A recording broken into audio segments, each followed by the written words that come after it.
What is going on, boys? Welcome back to another video. Today we're breaking down the sell high candidates. These are players that are overperforming right now. Their production is not sustainable, so it might be wise to trade them away while their value is high. I also have some concerns about the deployment of certain players, so we'll break it all down, guys. First off, I just want to give a shout out to some players that I didn't talk about in my most recent buy low video. We have Mika Zibanejad, who hasn't scored a goal through 7 games. Drake Batherson, who has struggled, but he's on that first line power play, which holds a lot of value. The Senators power play is going to be legit this season, and last year it was great as well, so Batherson is definitely a great buy low. Then we have a couple of players that I am concerned about, but still their value has gone down, so it could be a good time to trade for them. We have Stuart Skinner, the goalie on the Edmonton Oilers. The Oilers have had a very rough start, and obviously Skinner has not played amazing. He's currently splitting starts with Campbell, which isn't ideal, but Skinner is a better goalie in my opinion. I expect the Oilers to bounce back. We have to remember that they made it to the conference finals last year. They are a good team, so Skinner could be a good buy low. I do have my concerns though, which is why he is on this maybe list. Then we have Erik Karlsson, and yes, I have my concerns with him.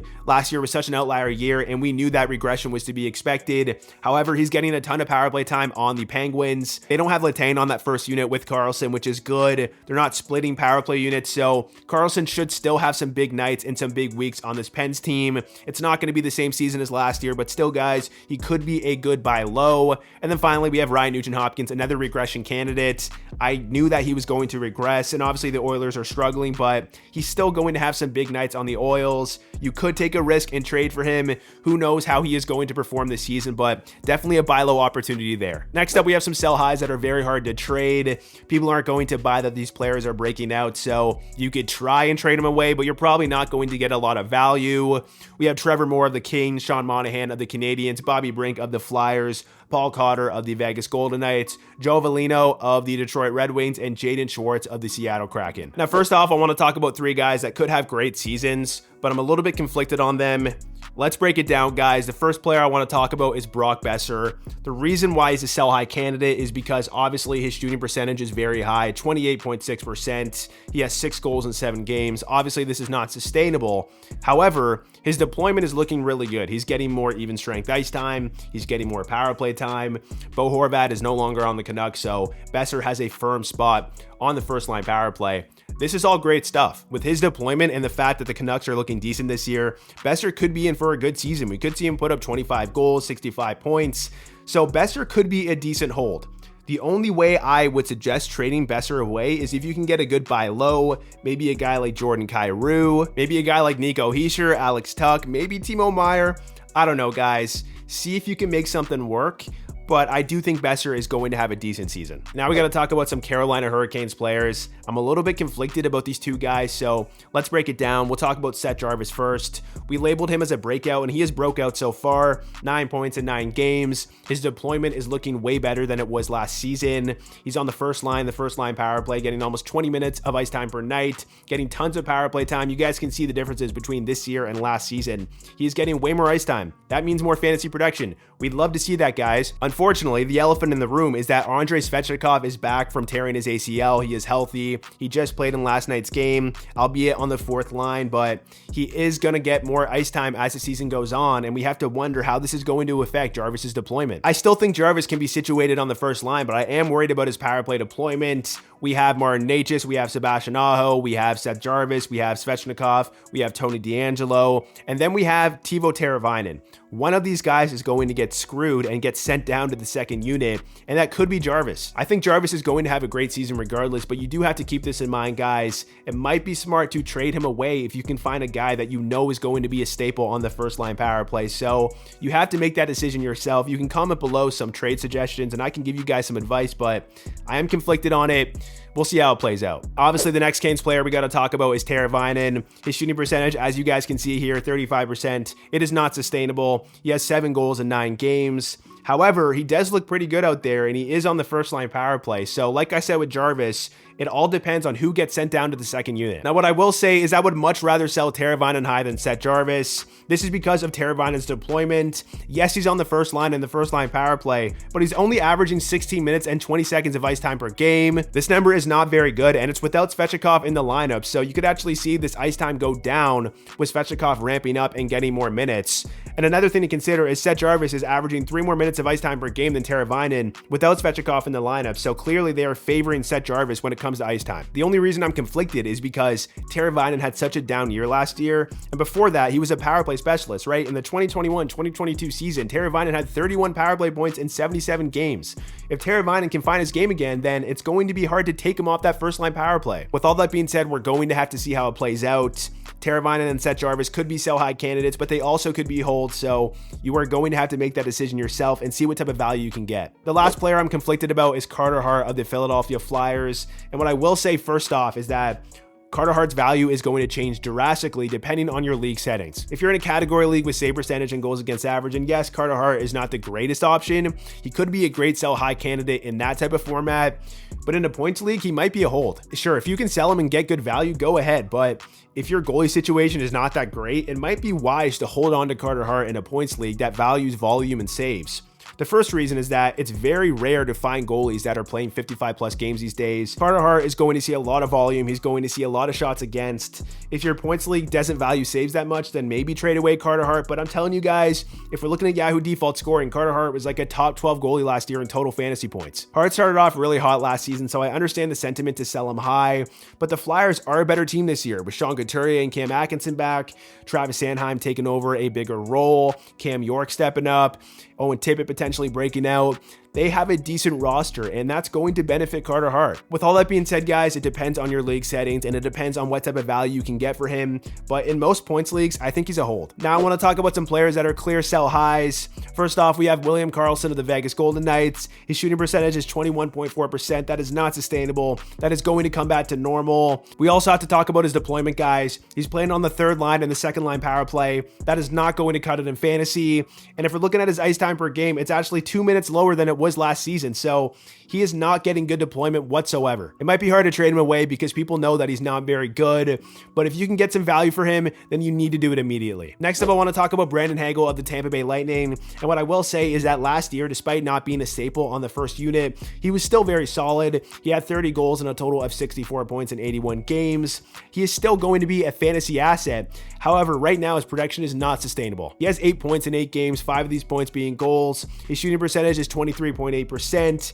That is not going to be sustainable, guys. My big issue with Hagel is that he's actually getting less power play time per game than he was last season. Last year, it was more of a rotation with him and Killorn, but this year they are running that first line power play much more. Nick Paul is getting a ton of power play time. Yes, it's early and they might change it up, but the power play is doing well, so there's no reason for them to put Hagel on it. For now, if he's on that second unit, I think his value is not going to be that high, so you should trade him away. Next up, I want to talk about Jesperi Kotkaniemi of the Carolina Hurricanes, and the first thing I want to say, guys, is I think he is going to have a good season. He's in the top 6 and he's a young player who's breaking out. I think he's talented. I think he's going to have 50 plus points this year, but his ceiling is capped because he's not going to get significant power play time. His power play time right now is decent, but he's 8th on the Canes in power play time, and this is without Svechnikov. So now that Svechnikov is back, it's going to bump him down to 9th. Being 9th on your team in power play time is not going to cut it in fantasy. If we're also talking about even strength, yes, he's in the top 6, but 16 minutes and 12 seconds of ice time per game is not that good. Carolina runs a very balanced offense, so I'm just not excited about a lot of Carolina guys, especially if they're not on the first line power play. Do yourself a favor and trade Kotkaniemi away. I'm not sure what type of value you can get, but maybe trade him in a package for a buy low guy that I mentioned in my previous video, and it could work out. Next up, we got to talk about Ryan Hartman of the Minnesota Wild, and I do want to say right off the bat that he does have value in fantasy playing on the first line with Kaprizov, but guys, his shooting percentage right now is way too high, and he's not on the first line power play. I know 2 seasons ago, he put up 34 goals and 65 points without significant power play time, but still, guys, if you can sell high on him and get good value, I suggest you do.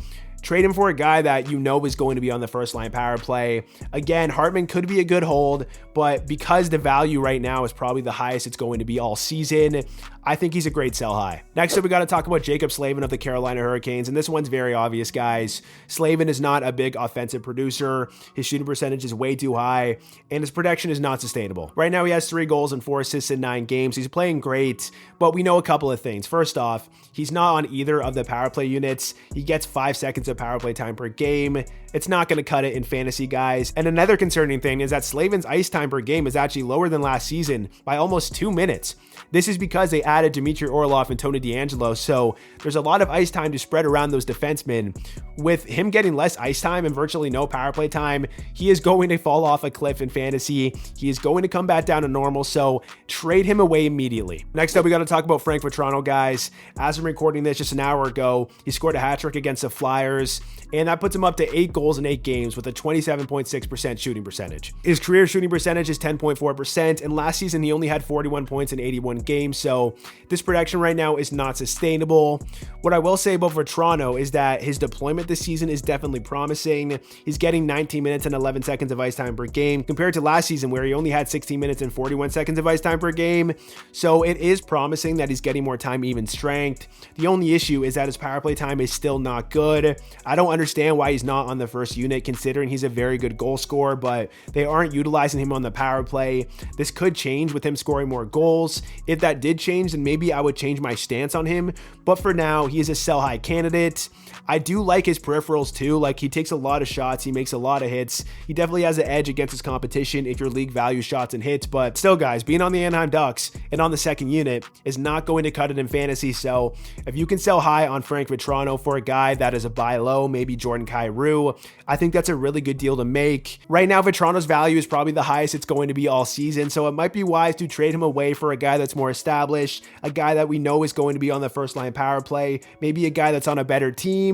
Maybe I'll be wrong and he's the next Timo Meier, but based off what I'm seeing here, this is a clear sell high. Next up, we got to talk about Andrew Mangiapane, guys. And this one's pretty obvious. His shooting percentage is 27.3%. That is far too high. It is not sustainable.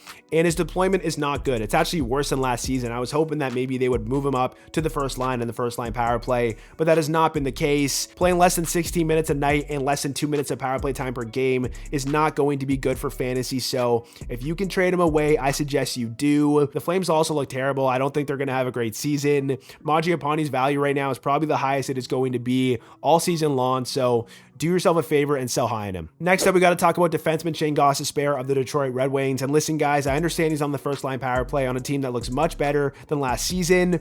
However, there's just so many red flags with not only his production, but the Red Wings overall. So in my opinion, he's a sell high. The first thing that stands out is his shooting percentage, 20%. His career rate is 7.3%. So this is going to come back down to normal.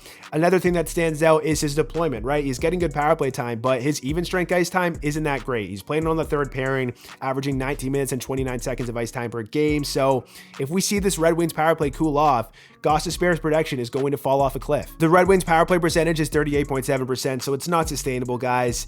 Yes, he will have value being on the first line power play, being a guy that's very good offensively, but this is probably the highest his value is going to be right now. So I think you should sell high for a guy that might be struggling. Maybe you could package together something for a player like Roman Josi. Maybe you could trade Gostisbehere for a guy like John Karlsson. Some of these guys that are a little bit underrated in my opinion. Maybe I'll be wrong and the Red Wings are a playoff team and have a top 5 power play this year, but right now everything is pointing towards sell high on Red Wings players, specifically a guy like Shayne Gostisbehere with his shooting percentage. So do yourself a favor, and if you can make something work and trade for a more established player, you should do it. Next up, we got to talk about Vladimir Tarasenko of the Ottawa Senators. He has 3 goals and 5 assists in 7 games, so he's an over a point per game player. His shooting percentage is 21.4%, which is not sustainable, and his deployment isn't very good. And listen, guys, I know he just got moved up to the second line with Drake Batherson and Josh Norris, which is good, but he's still 9th in power play time on the Sens with this high shooting percentage with not great deployment. So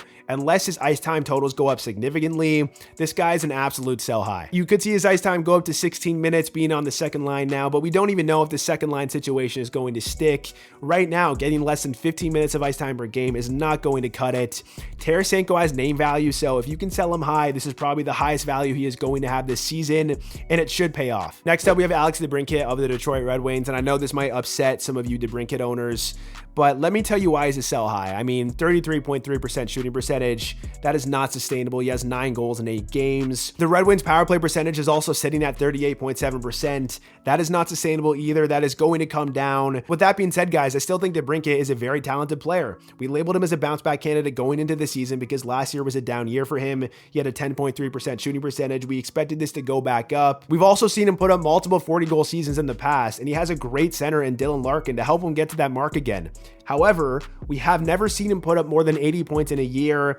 His shooting percentage is way too high. His power play percentage is way too high. So there's just a lot of red flags. Overall, guys, selling high and buying low is all about taking risks. There's a risk to holding Debrincat and not selling him high, and there's a risk to selling him high when he could have a really good season. You have to make that decision yourself, but if I can trade Debrincat for a guy that's a buy low, Jason Robertson, Tage Thompson, Matt Tkachuk, maybe a guy like Roman Josi, or maybe you need a goalie and you can trade him for a solid goalie, then maybe you should do it, guys, because I don't know if this production is sustainable. All right, the number one player on this list is the guy in the thumbnail, Dougie Hamilton of the New Jersey Devils. He is a sell high candidate, guys.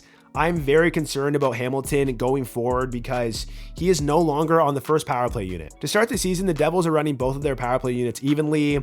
Obviously, I wasn't a big fan of this because this caps the ceiling of all Devils players, but I was very concerned about Hamilton because they had their 1A unit having Jack and Luke on it, and then their 1B unit having Dougie Hamilton on it. I knew they weren't going to evenly split their power plays for long because if we're looking at efficiency numbers historically, the best power plays have a dedicated first unit and a dedicated second unit. So the big question is, when they go back to a dedicated first unit, who is going to be on that first unit? Is it going to be Luke Hughes or was it going to be Dougie Hamilton? Now, obviously, it's super early into the season. Things could always change, but it looks like we got our answer. If we're looking at the last two games, Luke Hughes has averaged 4 minutes and 1 second of power play time per game, and Dougie Hamilton has only averaged 1 minute and 19 seconds of power play time per game. This is absolutely brutal for Hamilton owners, and if this continues to be the case, Hamilton's value takes a huge hit. Last year, he was amazing, 22 goals and a total of 74 points in 82 games, but 28 of these points came from the power play. Yes, Hamilton will still put up great numbers, even strength on this electric Devils offense, but you're probably going to see him have a ceiling of 60 points. Like I said, there's always a chance he can get back on the first unit, but I'm starting to have my doubts. This is because the Devils currently have the best power play in the league at 40%, so there's no reason for them to take Luke Hughes off that power play. In fact, Luke Hughes has looked pretty great on there so far in the games that I've watched, so there is a good chance that Hughes stays on there all season. With all that being said, guys, this is the perfect opportunity to sell high on Dougie Hamilton. He's produced great so far, 3 goals and 3 assists in 7 games. If you can sell high on Hamilton for a player that we know is going to be on the first unit, then I suggest you do it. People are starting to catch on to this situation, so you're going to want to get ahead of the curve and sell them before it's too late. All right, boys, that's the end of the video. Hit that like button if you enjoyed it. Subscribe if you're new to the channel, and I will catch you in the next one.